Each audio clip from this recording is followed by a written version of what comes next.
review. I'm going to share just an overview, a little bit of what the legislation has now been calling, or we've now started calling, the third grade reading guarantee.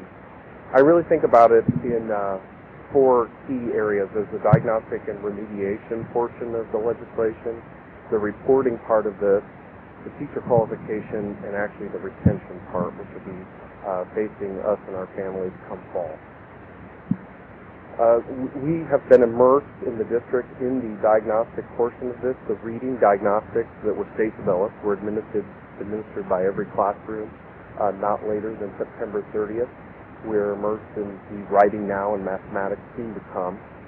And each student who was deemed not on track has been, we've developed with our teachers a written reading improvement monitoring plan to progress monitor their progress throughout the school year as we continue to develop interventions, many of which have already been in place, or we've been doing here for a long time, as we have in many districts, but formalizing that process a little bit with our families and our parents.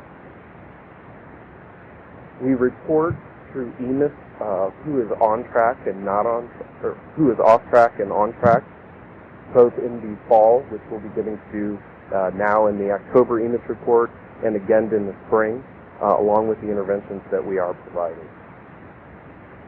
The teacher qualifications, all of our staff are highly qualified under this legislation this year through our literacy collaborative framework and our model.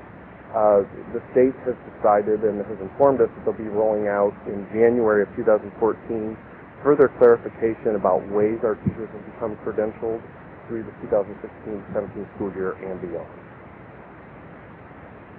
And finally, the retention piece. While we know we have lots of things in place, and I'll be talking about some of those in a second, some of our students will fall short. The students who fall below that state adopted cut score will need to be making some alternative plans. Coming in February and March, this next spring, the state has promised us they'll be rolling out alternative pathways for students to become successful throughout the spring and the summer. We're not sure what those are yet. We keep listening and watching and ways we'll be supporting our families through that. We have lots of things going on. Many of you, long before I've been here, our literacy collaborative framework, as you know, is immersed in every building. We've worked this fall with coaches to strengthen that even further. We have worked to accelerate student progress through guided instruction, always been a part of what we do, but working with the coaches and the principals, taking models to buildings to help make that even better through our RINTs and other ways. Increased instruction for writing and written response in every building and every classroom. We had visitors in the district a week and a half ago from Great Britain, and as you travel out to the buildings, I hope you notice there is print everywhere in the buildings, and they commented right away, wow, we cannot believe the writing is up in school. So it's a great thing there.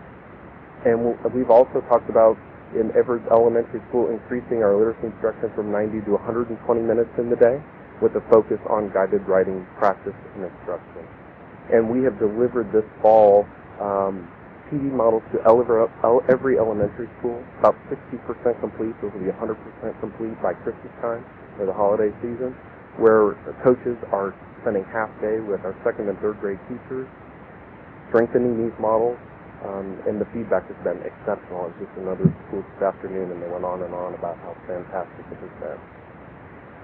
So all of these things in place, our students doing well, continue to increase and improve instruction, planning ahead for students who may fall short. I have a meeting actually tomorrow with Mr. Stewart, meetings coming with Mr. Lassen, for how do we begin planning for staffing to accommodate our students, how do we continue to look at existing models such as the split and other things that are already in place to use them to maximize benefit for students and keeping a consistent learning environment as we face the retention model that is still a little bit unclear with this alternative pathways to become successful, and how do we protect that for students as they enter school come fall. That's a very quick overview. I hope you see there are a lot of things in place, also a lot of unknowns that we continue to watch, and we'll begin talking about how to plan for those.